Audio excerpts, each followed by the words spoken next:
Cannon was able to get him to agree to this. But his one deal is he wanted to be the highest paid actor in Hollywood. Of course. Which Cannon had just made Sylvester Stallone for Over the Top by paying him $12 million. Dueling decades. So I jump out to a 2-point lead heading into the final movies round. I'll start this one off. So guys, so for the movies round, so just like the back of the VHS box for this movie says, I want you to imagine a world where the living are possessed by mysterious demonic spirits from the past. Imagine a world where spectacular feats of strength are matched only by bone-cracking stunts. Now enter your imagination and the world of Ninja 3, The Domination. Released September 14th, 1984, an evil ninja attempts to avenge the death from beyond the grave by possessing an innocent woman's body. So let's go to the Hattiesburg American in Hattiesburg, Mississippi, October 18th, 1984, for a review by Kenneth Pilarski. Ninja 3, The Domination, shows how bad a film can be. The press kit for the Cannon Group's new film, Ninja 3, The Domination, calls it a fun-filled blending of genres, fusing mysterious powers from beyond with the blood-curdling exorcism, bone-cracking martial arts, and hair-splitting action, and some pretty nifty special effects. The above description could qualify as the greatest piece of fiction ever written.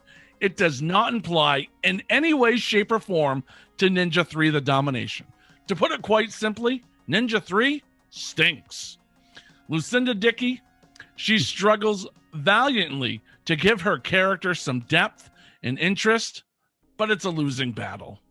The producers Menachem Golan and Golan and Globus began their Ninja series in 1980 with Enter the Ninja.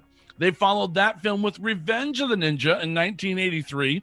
And now, in 1984, they have subjected the viewing public to Ninja 3, The Domination. Mercifully, there will not be a Ninja 4, but don't count on it. Ninja 3, The Domination is a truly inferior film and should be avoided. It's rated R for violence. So I give you Ninja 3, The Domination. Don't believe the hype. This is a really fun movie to watch. And you know what? Lucinda Dickey's fantastic in it. She did this along with, she had Break-In and then Break-In 2. And she kind of did this one in the middle. And it's fantastic. You got to go watch it. It got me addicted to V8.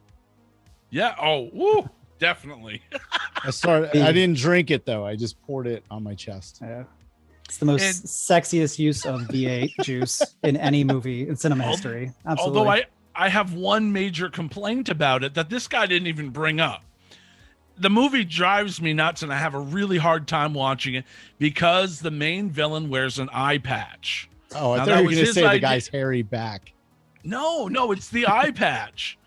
Okay, now what he uses for an eye patch is the guard from a katana. So it has a nice little cutout in it that perfectly fits a blade. So the whole time you're watching the movie, you're like, oh God, I so want to stick something in there. It's so distracting. Of course, it never happens in the movie. Spoilers, but yeah, so go check it out. It's fantastic. I don't know. The only thing that bothered me was she moves really fast with her boyfriend, the cop, the hairy back guy. Moves very like relationship fast. Wise. Yeah, it's like whoa, like he's about ready to move in after like a week. You're like, dude, what? Like, you need to back off a little bit, bro. Like, he's like, it's him though, not her. Like, it's okay. Like, she's possessed, so it's fine. It's him, like, pushing. Like, dude, you just met, bro. Like, back up. Like, shave your back or something, because that shit is, you look like a bear. That bothered me. Like, they should have got that dude some wax. Maybe that would have helped. But the movie's great. All right, Mike Ranger, what do you have for the movies round? Well, Mark, released on February 14th, 1986, was the Chuck Norris and Lee Marvin action film, The Delta Force. Golan himself directs Lee Marvin's final film appearance. Of where an elite special forces unit has to rescue hostages after a group of terrorists hijack American Travelways Flight 282. Also starring George Kennedy, Shelley Winters, Robert Forster, and even Liam Neeson makes an uncredited appearance. The film was loosely based on the hijacking of TWA Flight 847 and was originally going to star Chuck Norris and Charles Bronson until Bronson backed out of the project and was replaced by Marvin.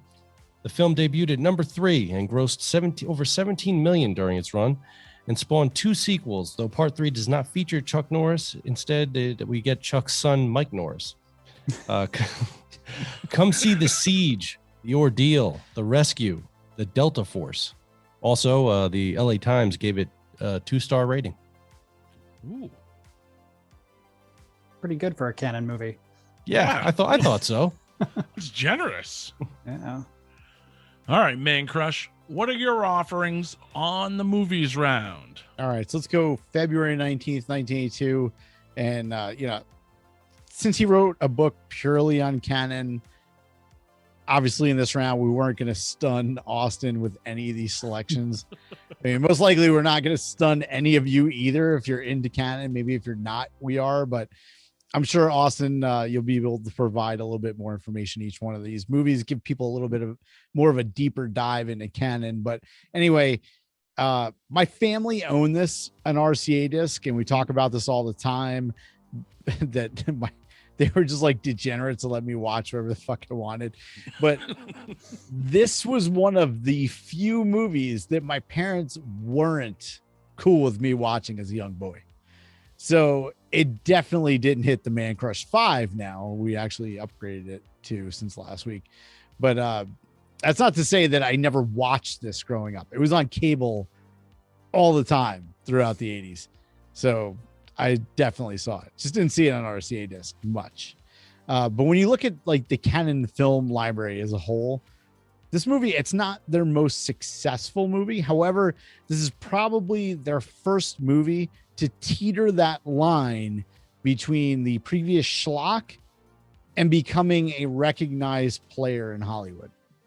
At the box office, this movie, it brought in roughly $16 million domestically, which is roughly $44 million in 2021. And it did much better on the international market, but surprisingly, I could not find any figures of that anywhere. I just heard that they did a lot better in a lot of documentaries and everything else. But here's the thing, like canon didn't make much money off this movie at all, but the legitimacy that they gained was worth more than that bottom line. And on top of that, this spurned off a series of 3 more sequels, one of which Austin already talked about with a video game. And basically it made the star of the movie a household name in the process. Not to say the star wasn't recognized, but aside from the original movie of this one, he was mostly known as a supporting guy.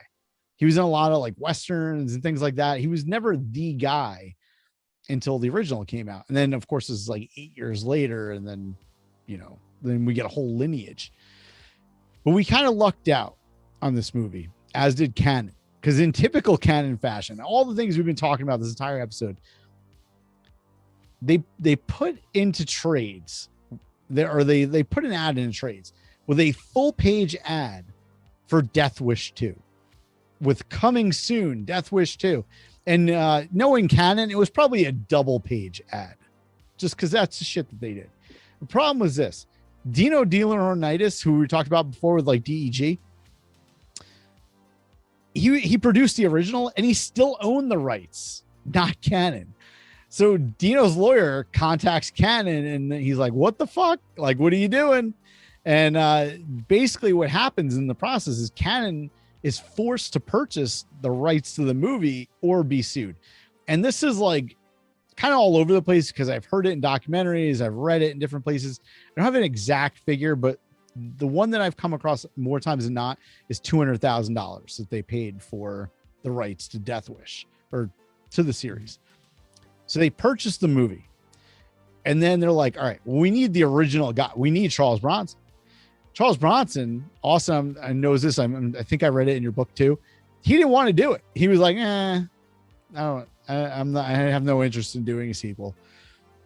So they were like, well, fuck, how are we going to get him to do it? So they They're like, we got to open the checkbook. So they already paid $200,000.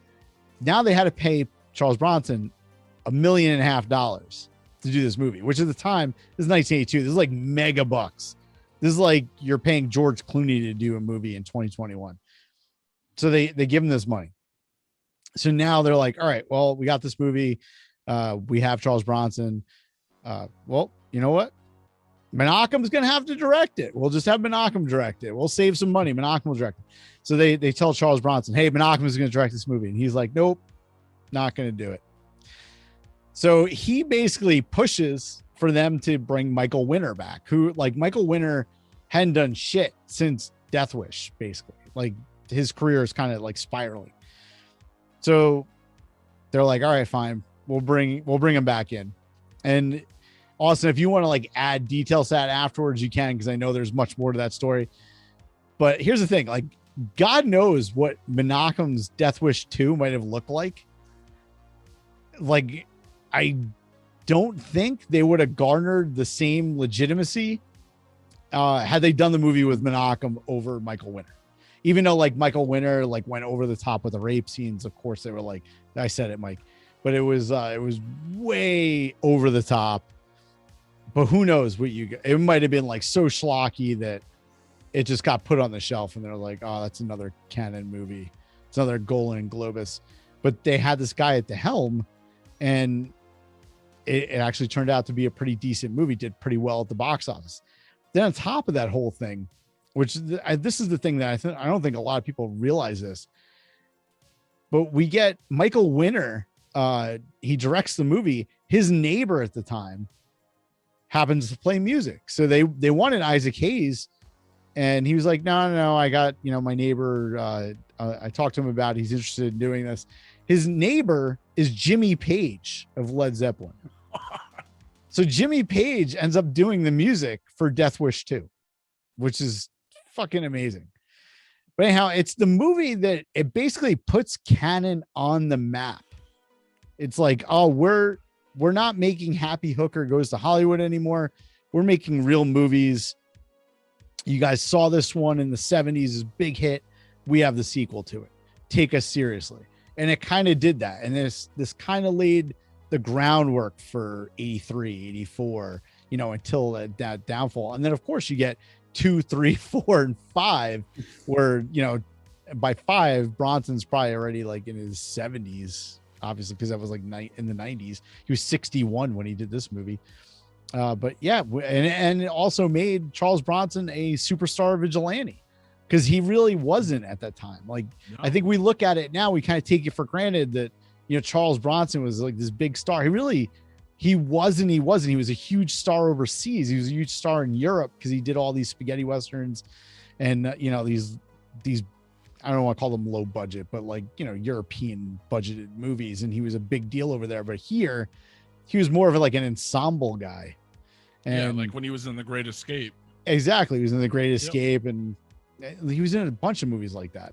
And then he did these movies and he became this larger than life persona. And that's because of canon. So I give you Death Wish 2. Nice. Right. Well, yeah. Right. Let's throw it over to Austin Trunick for his verdict on the movies round. Well, Death Wish 2 was canon's first big success. Really, like you said, it made mainstream audiences look at them. Their only real hit before that was Enter the Ninja, and that was still playing on 42nd Street, these, grindhouse. Yeah. It was a martial arts movie, so people weren't going to take that seriously, but this was a big deal for them. And it led to this great relationship with Charles Bronson. It's really Charles Bronson. It would have been his retirement years, but he could make a movie with canon every year for $1 million a pop. He could force them to bring his guys on. Like cast his wife. They could cast his buddies. He had a lot of actors that he liked from prior films that he'd be like he essentially produced a lot of these in some capacity. Death Wish 2, unfortunately, it's not my favorite of the canon sequels. The soundtrack is awesome, but Death Wish 4 Death Wish 4 is my personal favorite just because it's pretty wacky. John P. Ryan is a very weird villain. It's him pitting these different mob factions against each other. Death Wish 3 has the crazy ending, has the most zany, insane violence for the Which last. is the last Michael Winner. Yes. But yeah, Death Wish 2 is not my personal favorite, even though you do have the great Jimmy Page working on the soundtrack. So actually it's interesting because the guy who wrote it, David Engelbach, wanted to remove his name from it because the version he had written had Bronson going off into the country and sort of meeting these survivalists who arm him with all of these crazy machine guns and body armor and things like that. And he wrote it as sort of a progression from what he thinks Paul Kersey would do, how he would grow and develop from the first film. If this were to happen to him again, he would go over the deep end and become this armored superhero that he is essentially in 3. But when Michael Winner got it, and Michael Winner and Cannon worked together, they just wanted Death Wish 1 again. So it's basically the same plot from Death Wish 1, even his poor daughter getting attacked a second time. It's awful. But yeah, my personal thing with it is the violence is a little too hard to get through at the beginning for me. The first 30 minutes are rough, and then after that it's just like the rest of the series. Right. So I'm choosing these based on the ones that this category, based on what I would want to sit down and watch first if given this stack of VHS tapes. Yeah, you're not Dave Schultz. I'm not going to argue with you. So like whatever you're going to do, you got. But yeah, so it takes us to Mike and Delta Force. And Delta Force is a big giant action movie directed by Menachem Golan. It has, pound for pound, the most Oscar winners to ever appear in one canon movie, even if they're just sitting on an airplane being kidnapped or held hostage. It's 2 hours long, which is very long for a canon film. Menachem was always very adamant about a film having to be under 95 minutes so they could squeeze more screenings, but he could break the rule himself, I guess. And yeah, Delta Force is one of these films that the last hour, once they get off the plane, the first hour of it is Robert Forster, of all people, as an Arab terrorist, which is it was the 80s. They could get away with that, I guess, back then. But it's all the drama on the plane, which was one of the craziest parts to me about that movie. Was kind of ripped from the headlines. There was a plane that was hijacked really just 8 months before the movie came out, and certain things like the American soldier getting shot and thrown out of the plane was on the news. That actually happened, and it's kind of weird that they used that to make a Chuck Norris movie. I feel bad for all those people that just got right out of that situation. But yeah, the last hour, once they got off the plane, you've got Chuck Norris, you've got Steve James, you've got Bill Wallace, all these great canon actors, and Chuck Norris rides this magical rocket launching superbike, which is just as cool as can be. Just for me, it takes a while to get to that point. And if I were going to watch a Chuck Norris canon movie, there are many that get straight to him just kicking and shooting guys with two Uzis at the same time, fired from his hips. And they get to that a little faster than Delta Force. So if I'm going to choose the movies, Ninja 3 is, if we want to get to the action right away, the first 20 minutes of that film are crazier than entire series of movies. It's one ninja running onto a golf course. It's never explained why, and just slaughtering everyone there. The golfers, the police that show up, there's helicopters, there's cars jumping into lakes. It's just crazy. He gets shot 1 million times.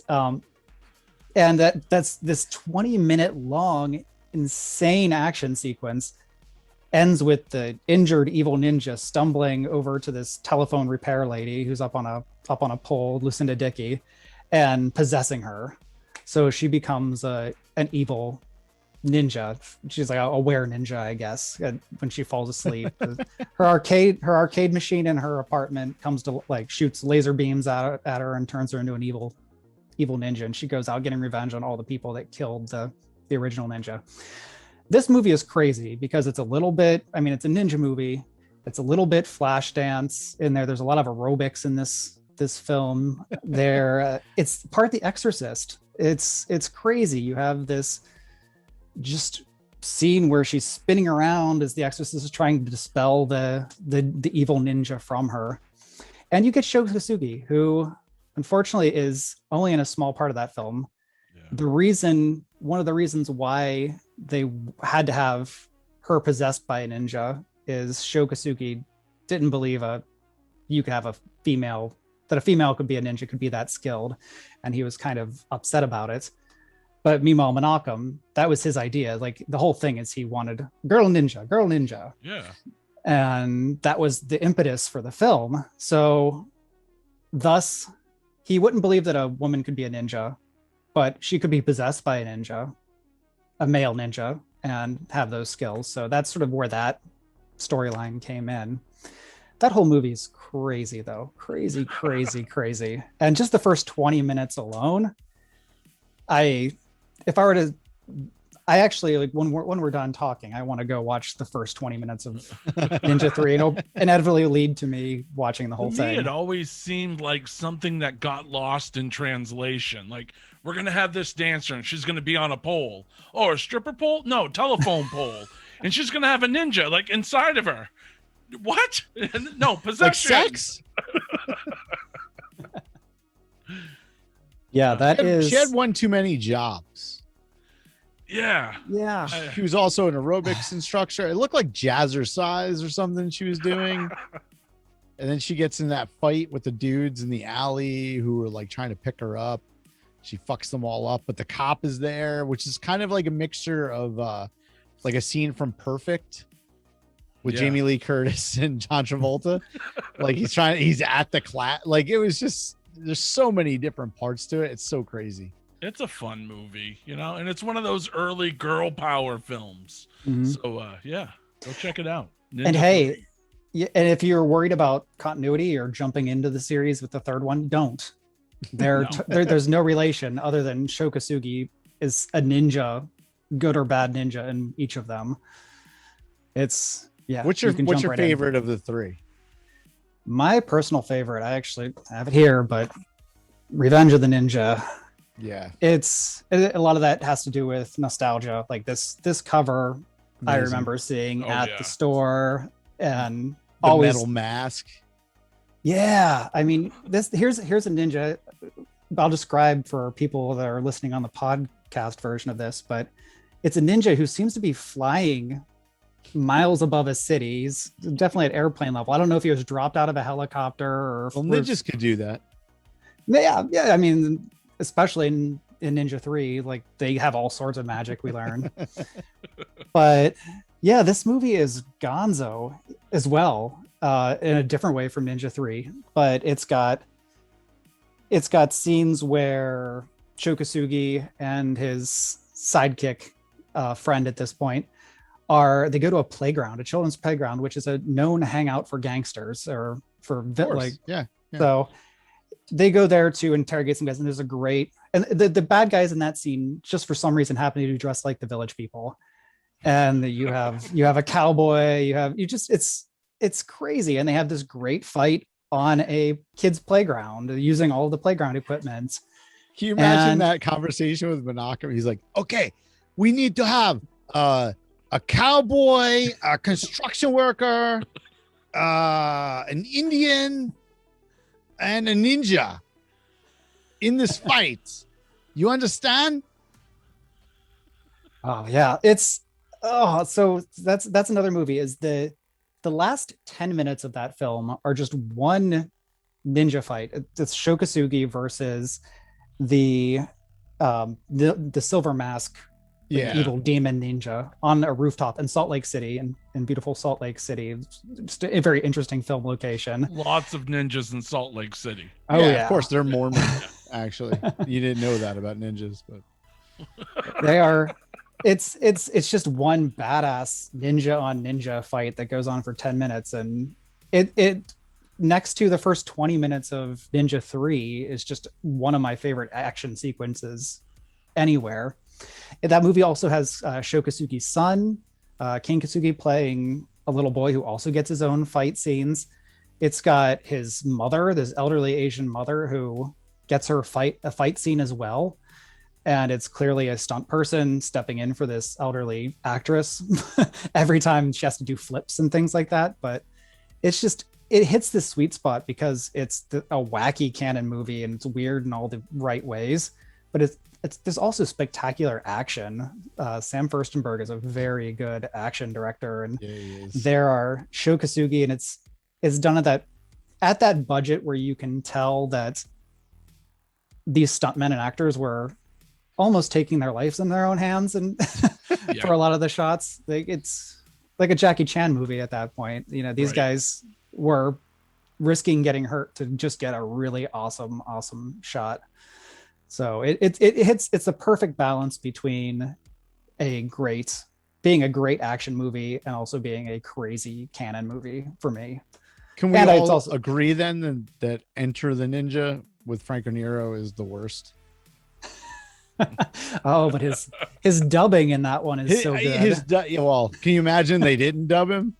You would have been like, I don't buy this. What is this dude, Italian? Like, is Italian white ninja? Like, what? I don't know. That one, every time I try to watch it, I try to give it the benefit of the doubt.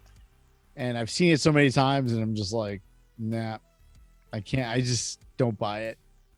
The next two I love. The first one, and that one did well. Yeah. The box office. Yeah, I'll stand behind Canon's first 7 ninja movies.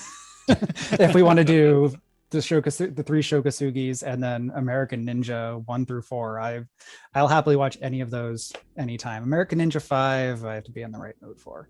Yeah, what's the one without Dudikoff? Was that 3? Yeah, 3 was the first one without Dudikoff. That one was kind of I wasn't really into it. Maybe it's because Dudikoff wasn't in it.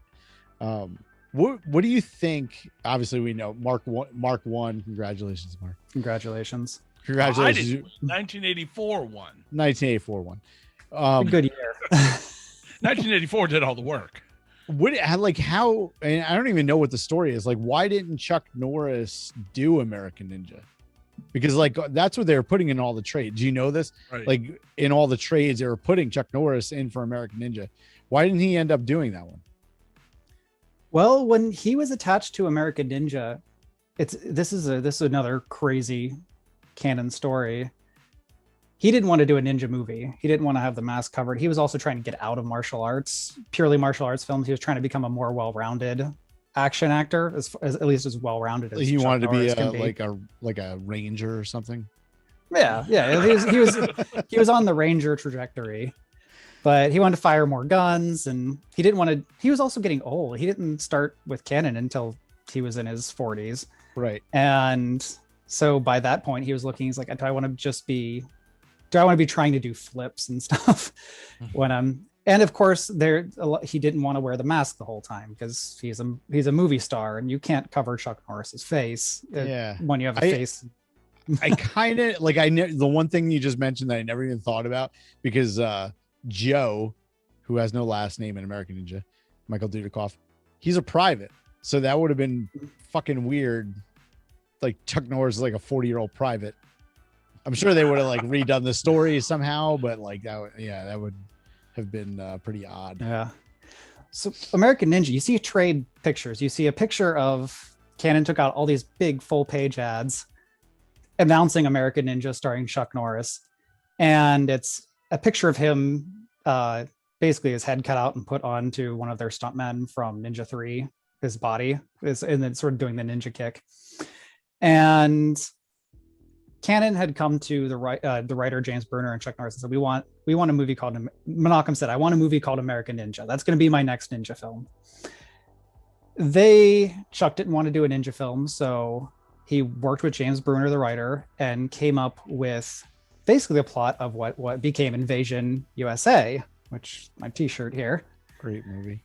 And it was this CIA operative who has to stop this invasion of the United States. Basically, it was Invasion USA. The only connection was that his code name was American Ninja. And that's how they tried to pull one over on Menachem. Menachem saw the script, read it, loved it. But his thing was, you cannot call it American Ninja.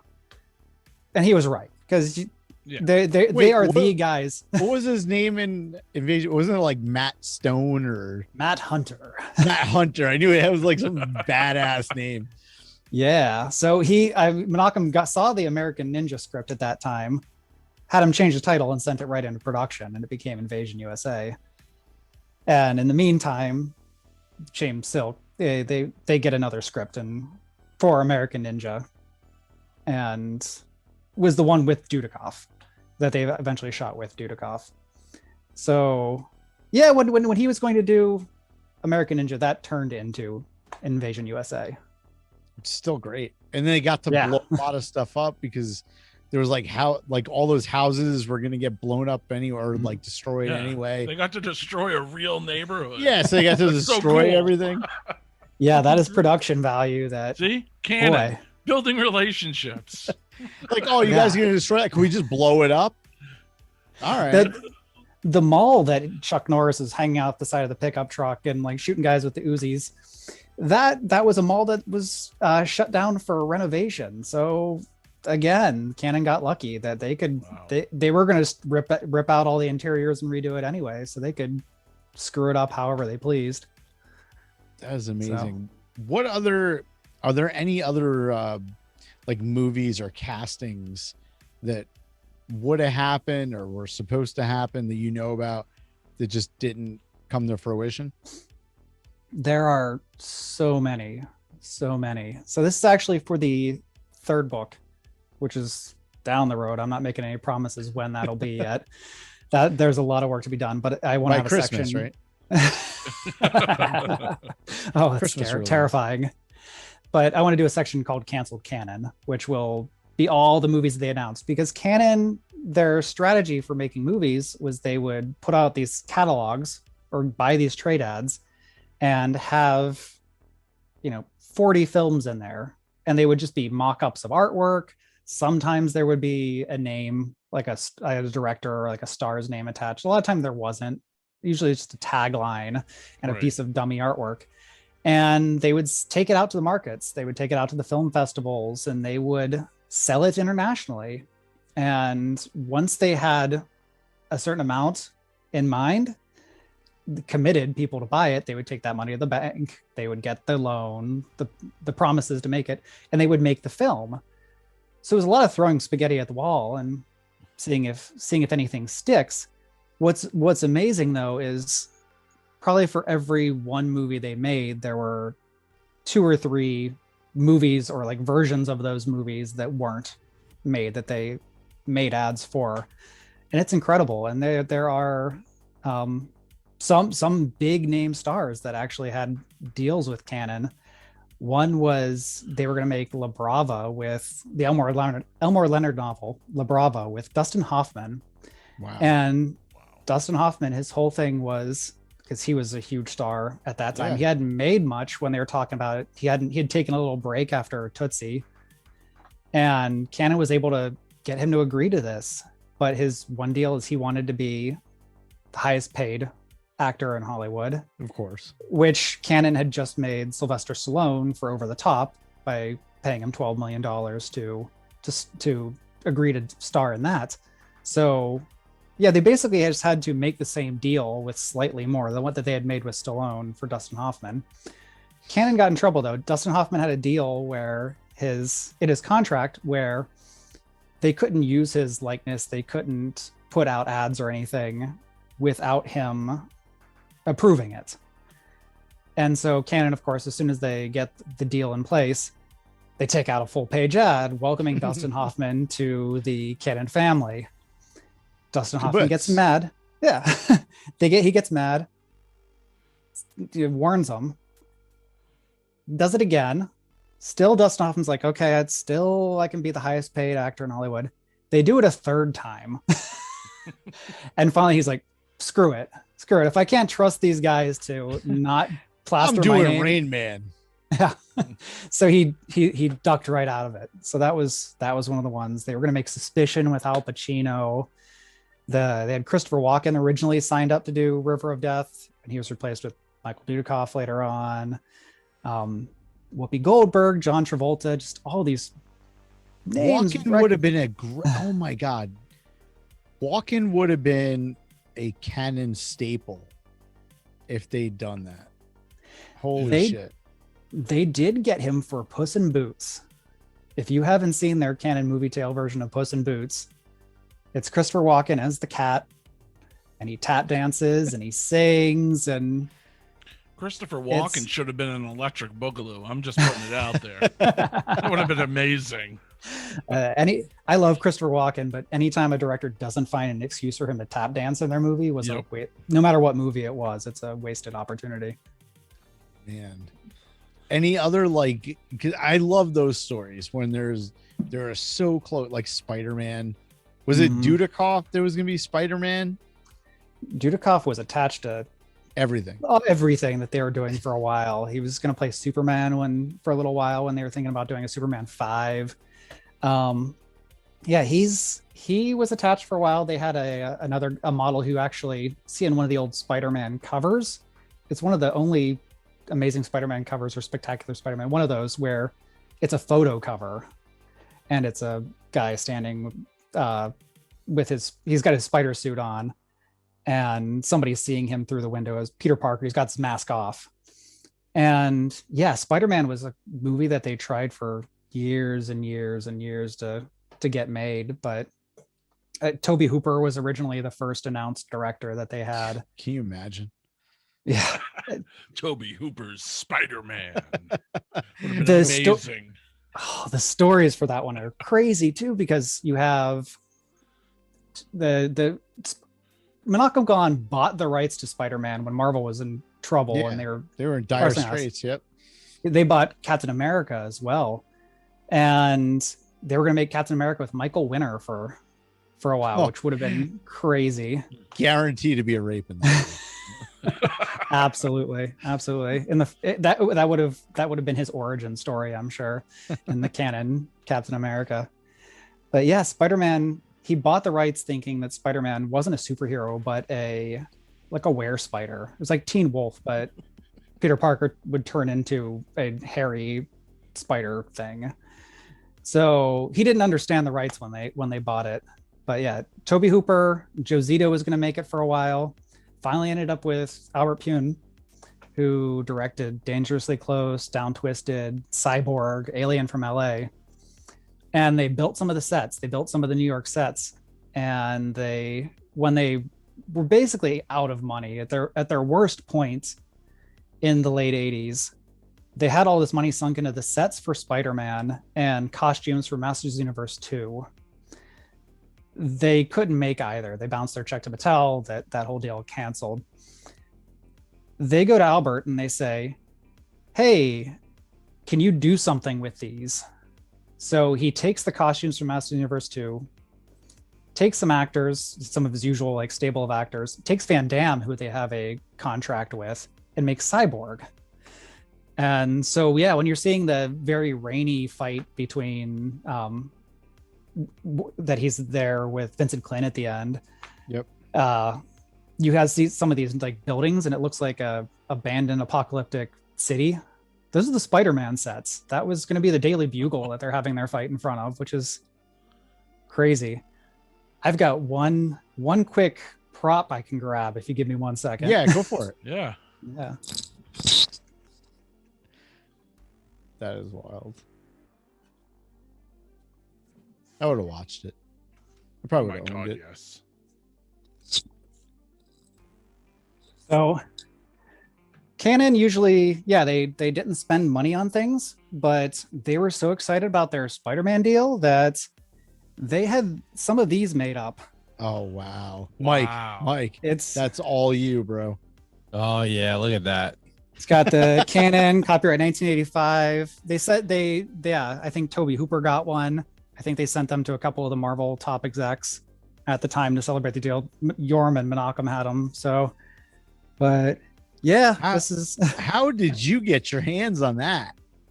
That's crazy. there was a former Marvel employee auctioning off some old stuff years ago, and I had to jump on that because Yeah, dude, that's I don't know how amazing. many there are. There's probably not many. You know what I'd love to get? Did you ever see the Canon like jogging suits? Yeah, That I Menachem- want those too. Yeah, I want those so Yeah. bad, Yeah. dude. I want to show up at the studio wearing that. It's like that would be so sick. Where we gotta There Just are eBay where can that we right find now. that? I'm gonna do that right now. Hold on a second. there had to have been a bunch of those out there because they sent all of their employees that were at the Cannes Film Festival they were wearing those. There's a great like company photo where it's all these people wearing these Oh matching. my god, dude! I would rock that to ShopRite just to see. Nobody would know. Like we're the only losers that they'd be like, "Oh, Canon film." Nobody knows Canon. Like when I talk to people like that I know, they're Yeah. like, "I don't even know who." I'm like, "Canon, you know, like they had the logo and it came together," and they're like, "No, I don't know. I don't know what you're talking about." And then you list off the movies and they still don't know. Yeah, they're like you've seen Over the Top. Like who? Over the Top, your fucking arm wrestling movie. Huh? Nah. Yeah. Which is another one. It's an amazing movie, and that was something. And I think I read this in your book, or I read it somewhere else. That was sat on for years. Mhm. Like he wanted to do that for like 5 or 6 years before it actually got started. Yeah, that script dates back to before Golan and Globus bought Canon, but it was one of the very first things that they jumped on. They actually, the writer who wrote it ended up writing Death Wish 2 for them. So they had the over the script top Right. at least since 80, 81, because they were discussing it with different actors. And yeah, Over the Top has a very, very long production history. But even once they got Stallone, they signed Stallone for their record-breaking deal in 84. And that movie still didn't come out till 87 because they had to find a way to finance it. They didn't have the $12 million to pay Stallone. They gave him a 500 grand retainer and went around trying to find financing for that one, because unlike their other movies where they already had the budget, already made more than the budget on the film before they made the film, they took that one around and they're like, hey, we need 25 million to make this like arm wrestling truck driving arm wrestling movie. And a lot of places were like, ooh, I'm not giving you millions of dollars for that. Even All they had to do was play "Meet Me Halfway." Come on, Mike. Across the sky. If they've just played that, the money would have just fell out of pockets. I don't get it. It's such an amazing movie. So every time I watch it, I find something new about the movie. Yeah. It's fantastic. It's so bad that it's amazing. Like the looks of Stallone arm wrestling, like he's walking around in wet socks like that. You know, it's just the greatest cinema of all time. Do you think now in 2021 any production company can come out and do the stuff that they did then?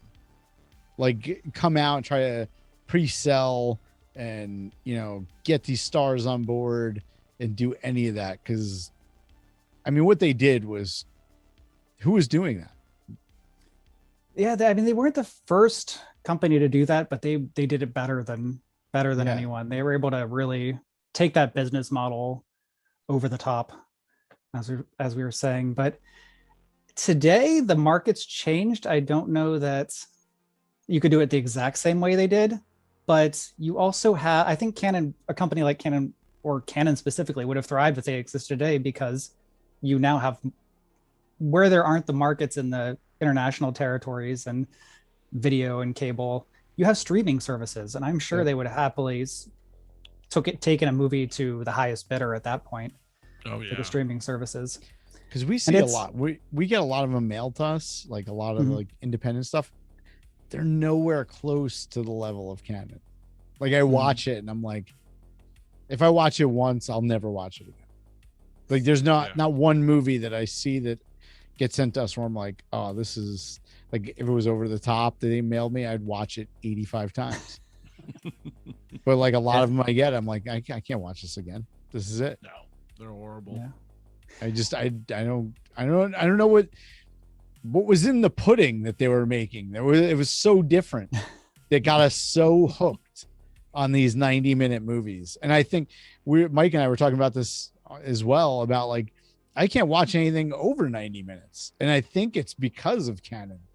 Like where after 90 minutes, I'm kind of like, all right, are we done? Like, can you wrap this up? Like Marvel movies now, I can't even get through. I'm like, all right, come on, let's just finish it. Get to the end. We know where this is going. Yeah, I think Canon didn't overthink things. That's the beauty of it, because they work too fast. Yep. If you took a movie into Canon and you got a deal, your production was set like 8 weeks. You're going to start in 8 weeks, and I mean, everything nowadays takes years to happen. But Canon, they were burning the candle at both ends. They just had to keep going to feed this crazy monster that they had created. And yeah, that's how you get Breakin' 2 Electric Boogaloo, where the first one's a hit. You have The second one's all corny and like campy. and they've already See, I announced love that the it's second one, man. I do. I like it as well, but I think that's because at the time we were like 6 years old and Right. it was fine. But if we were like 16, which was the target market of the audience for the first one, we'd be like, what is this kid shit you're spewing, you know? So, the speed at which they work. Breakin' 2 Electric Boogaloo came out just over 5 months, almost 6 months after the first one, Yeah, in December. which is crazy to put that whole movie in a giant dance feature. Texas Chainsaw Massacre 2 was written on the set, which is crazy. That movie started shooting they were shooting in May, June, July of 86. It came out at the beginning of August in 86, which is just crazy when they didn't even have a script in March. They didn't have a cast by that time. But Canon, they had obligations. They had already sold the movie. They had to deliver it, or else they would have to pay fines, which is just, they weren't going to pay fines. That's just that's release good what money. you got. And that wasn't a terrible movie either. It's also pretty campy, but it's not bad. It's not like the original, obviously, but it's got its place. It's better than the one after. What was the one with Matthew McConaughey and It's like Renee next gen, Zellweger? new generation. Oh god, that one's Yeah. a piece of shit. So like, it's light years ahead of that.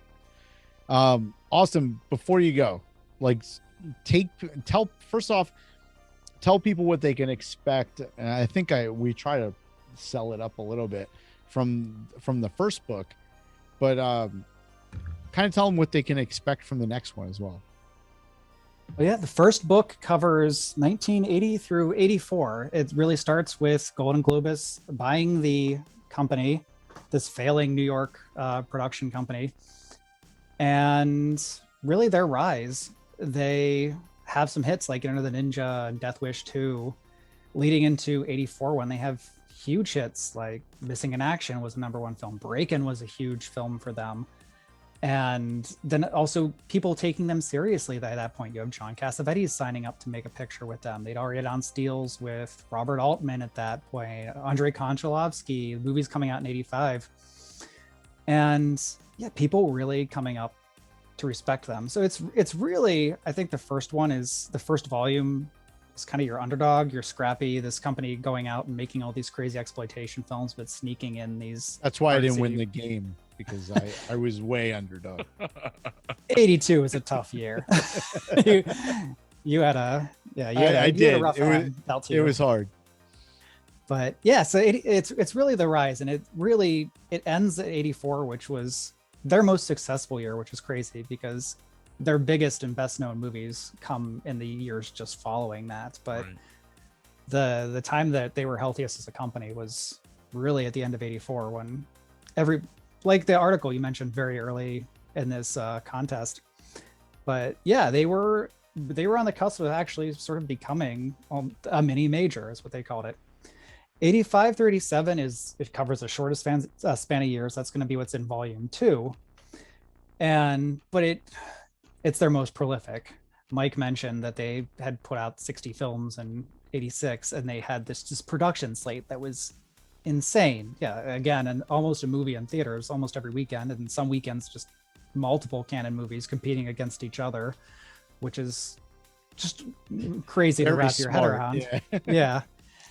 But it covers these really the best known Cannon movies, but you have but also some of the craziest production stories, because they were spending more and more money. You have Tobe Hooper's films for them. You have Life Force, Invaders from Mars, Texas Chainsaw Massacre 2. You have Superman 4, when they bought the rights from the previous producers and got Christopher Reeve to come back after saying he would never do it. And then, of course, not having a budget to actually make the movie once they had everyone there. Master Universe with Dolph Lundgren's in there. Over the Top is in there, which is a movie that took years for them to put together. And yeah, you have some of the great Chuck Norris movies. You have the whole Delta Force trilogy is covered in here. Invasion USA and American Ninja. These are the years that Michael Dudikoff, Cannon made him into an action star. He was this kind of lesser known comedy actor who was in Bachelor Party, like one of Tom Hanks' buddies, and had a character on Happy Days. But he became he became the American Ninja. He's Joe. And it turned him into an action star for the next long decades of his career. So it's a fun book. This one's a really fun one to put together. It's bigger. It's significantly bigger than the first book, which is kind of crazy for me to wrap my brain around, because I'm looking at it in a document now. But once it's printed out, it's going to be a pretty hefty book. But and your part first of that book is 527 pages. How many pages is this one? Oh gosh, it's probably about 25 to 30% larger. So You know, it's a quick read though. Like I got through like chapters very fast, where I was like, damn, I'm already here. So it goes fast. So don't get scared that it's that many pages. You'll be into it if you like these movies. and my dream way of people reading it would be, they watch a Cannon movie, they find it on YouTube or Tubi, which Throw it has in. so many now, and then they check out the chapter and they find the history behind it afterwards. So that's the way I would love to recommend to people to read it that way.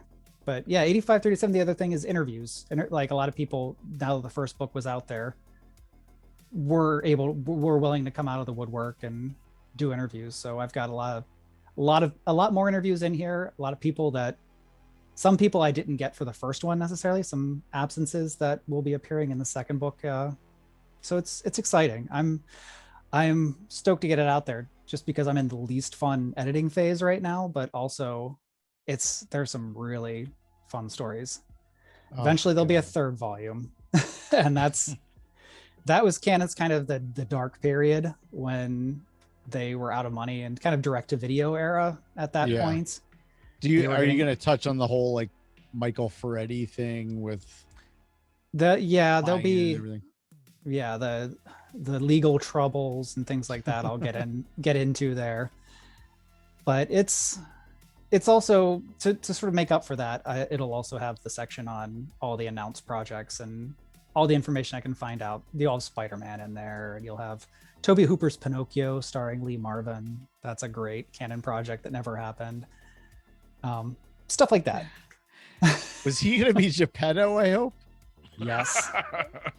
Yes. Lee Marvin sci-fi. as Pinocchio. Oh, is this I was kind of sci-fi hoping he was movie? going to be Jiminy Cricket. He's got such an uplifting personality. Did you get to talk to Dude? I'd love to get Dudikoff on here to be a judge. Did you get to talk to Dudikoff? I've spoken to him. Yes. Oh man, how was he? He's the nicest guy. The Oh nicest God. guy. We got to get Dudikoff on here. Like I've tried, like, yeah, I don't know. I don't know who his representation is. Sometimes they don't go directly, and I wasn't able to get him directly. So I got to figure out who his reps are. Love to get him on here. But dude, he has a lot of canon movies. He really carried them into the 90s. He was their star then. yeah, he was their guy. But dude, thank you so much for coming on, and just tell people where they can get the book and plug your stuff and all that on your way out. Great. Yeah, my book is anywhere. You can order it any of the bookstores, online channels, Amazon's any very easy place to get it. Then yeah, online. Just I'm Canon Film Guide on both Twitter and Facebook, and I post a lot of my stuff from my Canon collection. I've got boxes and boxes of stuff filling my closet over here that I've collected over the years, and only a small portion of it I can use. I've got 200 images, I think, in the first book, and that's barely stuff that I have in my collection. But I like to pull those things out and share them on there. And it's a fun way just to keep the conversation going, because people can ask me questions on there. I'm always happy to answer stuff and show off things that I've found over the years, and I'm still finding every day. Excellent. What's your social media address? Like, or just Twitter Canon or Film Guide. Canon Film Guide. Yeah, Canon Film Guide. It's both Twitter and Facebook that way. Awesome. I appreciate you coming on here. And as soon as you're ready to do volume 2, let's do this all over again. We'll bring out the New Year's, and hopefully I draw a better year than 1980. Awesome. Thank you. This has been a blast. Thanks for having me. All right. Thank you, Austin, for being the judge for this episode. And thank you for watching along on YouTube. Now, if you're just listening to the podcast, head over to our YouTube page and you can subscribe to the show there. Make sure you hit that little bell so it notifies you when a new episode is available. But if you've missed an episode, you can catch all of this over on our new website. That's duelingdecades.com, your one-stop shop for everything from the show. You can get the links for the video there. You can subscribe on your favorite platform. So check that out. And until next time, duelers, we're going to bid you a peace, love, light, and a joy. Have a grateful week, everyone.